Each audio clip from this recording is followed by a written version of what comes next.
Eu acho que já deves ter reparado que a nossa sociedade é terrível em relação a saber lidar com as emoções e a cultivar relacionamentos saudáveis. Só agora é que cada vez mais e mais pessoas estão a começar a interessar-se por aprender mais sobre isso e a focar-se cada vez mais na sua própria cura da dor e dos traumas.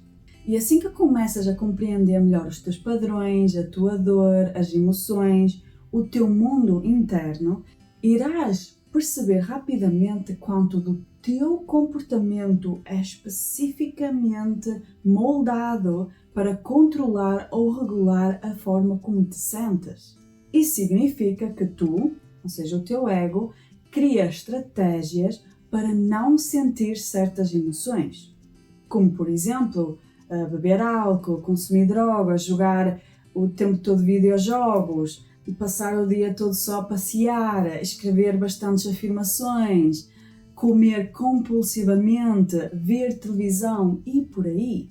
Uma vez que fomos criados numa sociedade emocionalmente imatura, os adultos na tua vida sentiram uma grande necessidade de manter o controlo sobre como se sentiam e com isso a necessidade de manter o controlo sobre como tu te sentias quando eras criança, o que só fez criar mais resistência a todas as tuas emoções, sejam boas ou más. Basta olhar para as emoções que não gostas muito de sentir, como por exemplo a raiva, o medo, a frustração, a tristeza. Por que é que não é aceitável expressar ou sentir essas emoções? O que é que achas que vai acontecer se expressares esses sentimentos aos outros? Quem é que te disse que eles eram maus? A maioria das pessoas acredita que certas emoções são boas e outras más, com base no nível de desconforto que essas emoções nos fazem sentir.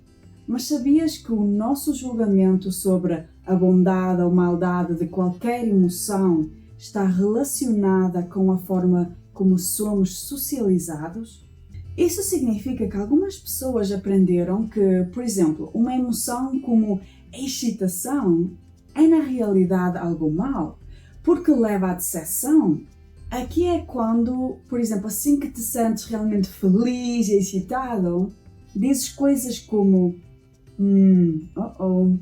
algo mau está prestes para acontecer. Isto não é normal estar assim tão contente e excitada de uma vez. Ou, por exemplo, emoções como dor e sofrimento são consideradas boas, porque a tua cultura te ensinou que sofrer numa relação é um indicador de amor verdadeiro. Mas isso não é verdade. A forma como foste socializado para ver e lidar com as emoções determina como as percebes e com isso como as experiencias. Dor e sofrimento não são a mesma coisa. Na vida há certos eventos que te dão uma sensação de desconexão e separação. Isso é dor. E as tuas emoções são os tradutores desse sentimento. No entanto, se aprenderes a ignorá-las e a fugir delas, é aí quando tu sofres. Porque não estás a olhar para a raiz do problema e a criar uma resolução. E ao ignorar isso, tu irás arrastar isso contigo por anos e anos, até estares pronto para olhar para a raiz do problema e criar uma resolução, uma cura. O nosso instinto básico de sobrevivência é, na verdade, fugir daquilo que dói e ir atrás daquilo que dá prazer. Isso é instinto. Portanto, é perfeitamente normal querer apenas se sentir bem. Mas é esta a realidade em que vivemos neste universo? Nós não podemos escapar do contraste. Na verdade, nós até precisamos desse contraste do negativo. Mas o que a maioria não consegue entender é que tu não consegues alcançar esse nível que desejas de felicidade e cura em que ignoras ou foges da tua dor, do teu mundo interno. Isto é o que acontece dentro de ti, na tua mente, cada vez que tentas fugir dela. Ora bem, quando tu eras criança, sentias diferentes tipos de emoções. E dependendo de como os teus pais e os outros à tua volta lidavam com elas, ensinaram-te quais emoções são boas e aceitáveis de expressar e quais são más ou erradas. E isso fez com que desenvolvesses um tipo de, digamos, polícia, tipo uma voz, que é a representação dessas pessoas. E esse polícia ou voz controla o que os teus pais te ensinaram que é bom e correto ou o que é mau e errado. Ou seja, a partir daqui os teus pais já não precisam de estar sempre a dizer a mesma coisa do que é certo ou errado. Agora, sempre que algo acontece que te faz sentir certas emoções, como raiva, frustração e por aí, ou seja, isso é o gatilho, essa polícia, essa voz, irá ver isso como uma ameaça ao teu bem-estar e irá soar um alarme. Esse alarme chama-se vergonha. E é aqui que o teu corpo responde a essa ameaça entrando no modo de lutar ou fugir. Ou seja, tu aqui tentas escapar, congelar ou lutar contra essas emoções. Mas isso é apenas uma tentativa de controlar as coisas ou o evento ou de te controlares a ti mesmo. Porque o teu corpo acredita que se mostrares essas emoções, se expressares isso, tu não irás receber amor, atenção, cuidado e irás ser visto talvez como um maluquinho ou por aí. Infelizmente, isso apenas adiciona mais emoções por cima dessas emoções iniciais. O que no momento pode até nos dar aquela sensação de que está a resultar e que nos sentimos melhor, mas na realidade, com o tempo, irá apenas piorar. Por exemplo, vamos dizer que quando tu eras criança, tu sentiste ansiedade pela primeira vez e começaste a expressar essas sensações e emoções. Mas os teus pais não se importaram ou tinham outras coisas para fazer e disseram-te coisas do género: ai meu Deus, estás a exagerar agora? Para que é isso? Ai, deixa de ser tão sensível, minha nossa. Isso não é nada, cala-te. Ou até disseram coisas como: olha, mas tu queres que te dê uma razão para sentir isso ou para chorar? Queres que te dê? Isso não é motivo para andares a reagir assim. Pareces um bebê, ai meu Deus. Com isto, tu aprendeste que essas emoções são erradas ou más e que isso não te dará a aprovação de que tanto precisas do lado dos teus pais. E cada vez que sentes isso novamente a vir ao de cima, irás começar a acreditar que agora tu é que és o problema, que algo deve estar realmente de errado contigo porque tu não consegues suprimir esses sentimentos com sucesso. Uma vez que chegas a este ponto, as coisas só pioram. Porque agora, cada vez que isso surge, tu irás tentar fugir disso e acabas por começar a temer-te a ti mesmo. Porque sentes essas emoções, a ansiedade. Ou seja, essas emoções vêm ao de cima, tu sabes que não é certo, não deves expressar, e tu tentas escapar e fugir e suprimir delas e ficas neste estado de ansiedade. E tu aqui sentes que algo está realmente errado contigo e acabas por sentir ansiedade em relação à ansiedade. Isto é o que é um ataque de pânico, que é quando tu acreditas que não deves olhar para o que sentes e tens que escapar. Quando chegas a este ponto é quando começas a sentir-te mal por te sentires triste, ou tu chateias-te contigo mesmo por sentir-se sempre mal, ou por exemplo, tu sentes culpa por te sentires feliz. Principalmente se a outra pessoa ao teu lado não se sente bem e tu achas que não podes expressar a tua felicidade.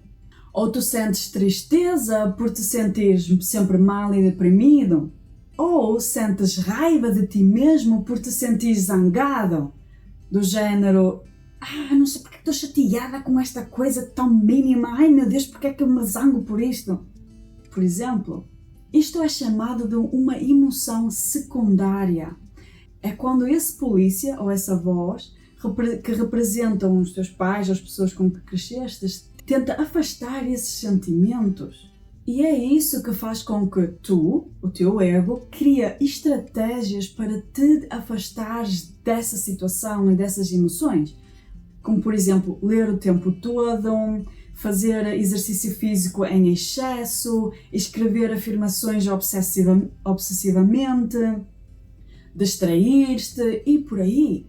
Tudo isso são apenas tentativas de fazer a emoção desaparecer porque tu a julgaste como má. Tu estampaste-as na tua mente como erradas. É por isso que nas minhas sessões de cura eu nunca digo às pessoas para pararem estes vícios ou estes comportamentos ou tu tens que usar todas estas afirmações, ou seja o que for. Eu não preciso de fazer isso, eu trabalho com a raiz dos problemas, com a causa desses comportamentos tóxicos e viciantes. E eu amo ver as transformações que acontecem quando começamos a aprender a sentir e a lidar com as nossas emoções e a criar uma solução, uma resolução para os nossos traumas e a curar as nossas feridas. Esse é o meu único foco.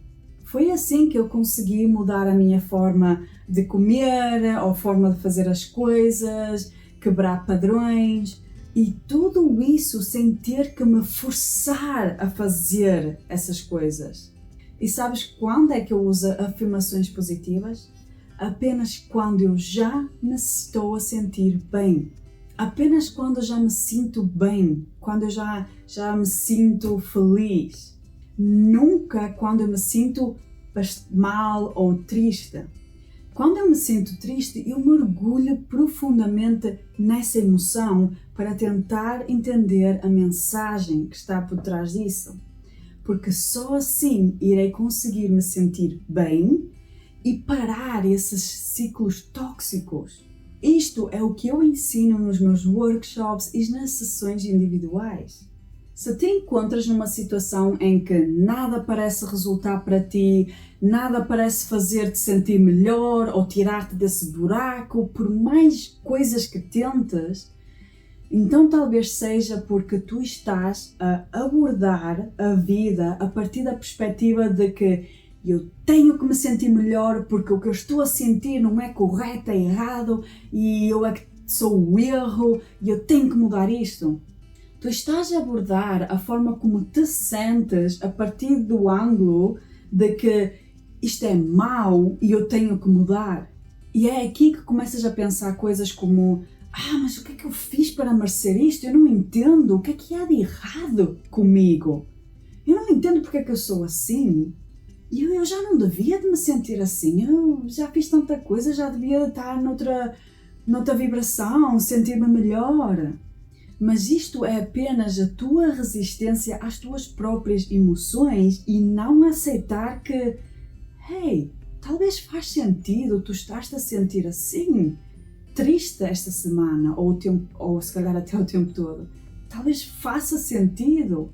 Quer dizer, se tu nunca aprendeste a ter uma relação saudável, a lidar com as tuas emoções, a expressar quem tu és, como é que podes esperar saber melhor ou curar tão rapidamente? E isso pode também ser a razão pela qual tu tens medo de procurar cura ou de trabalhar essas tuas sombras. Porque achas que está algo de errado contigo e tu estás cansada desse sentimento de que eu é que sou o erro.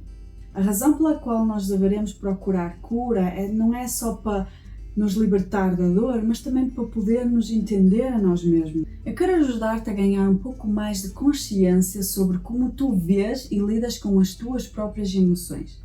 Responde agora passo a passo as seguintes perguntas. Começa por pensar no teu passado, de quando tu eras criança. Podes fechar os olhos se for melhor para ti. E tenta lembrar-te de alguns momentos em que estavas feliz. Como é que as pessoas à tua volta reagiram a isso?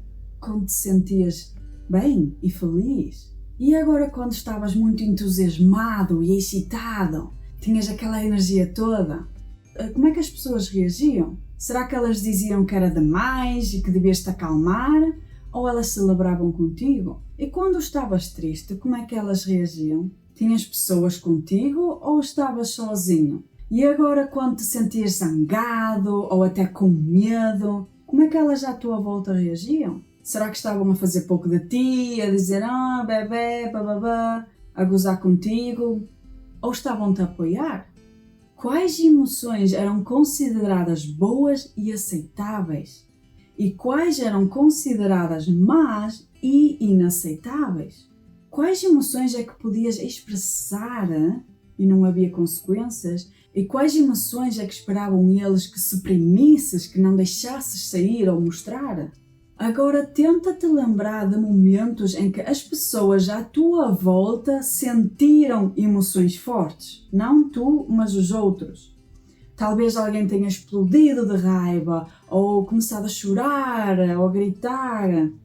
Como é que eles foram tratados pelos outros quando estavam a passar por isso? Como é que eles mesmos lidaram com essas emoções? Como é que reagiam? E quanto à tua família ou cultura, como eram tratadas as emoções na tua família? O que é que te diziam diretamente, de bom ou mau? Ou o que é que te ensinaram indiretamente sobre a melhor forma de lidar com as emoções? Por exemplo, eu praticamente fui forçada a isolar-me sempre que me sentia triste e queria chorar. Todas estas perguntas vão ajudar-te a perceber onde te encontras em relação às tuas emoções e o quão saudável é realmente a tua relação contigo mesmo. Tu aqui também podes observar a tua vida agora, hoje em dia. Que estratégias é que ainda estás a usar que são um reflexo perfeito da forma como foste programado subconscientemente para lidar com as emoções quando eras criança? Todos nós ainda usamos estratégias de quando nós éramos bebés. Ainda te fechas sozinho num quarto sempre que precisas de chorar? Ou isolas-te? Ou ainda tentas fazer tudo que podes para evitar chorar ou sentir uma emoção forte?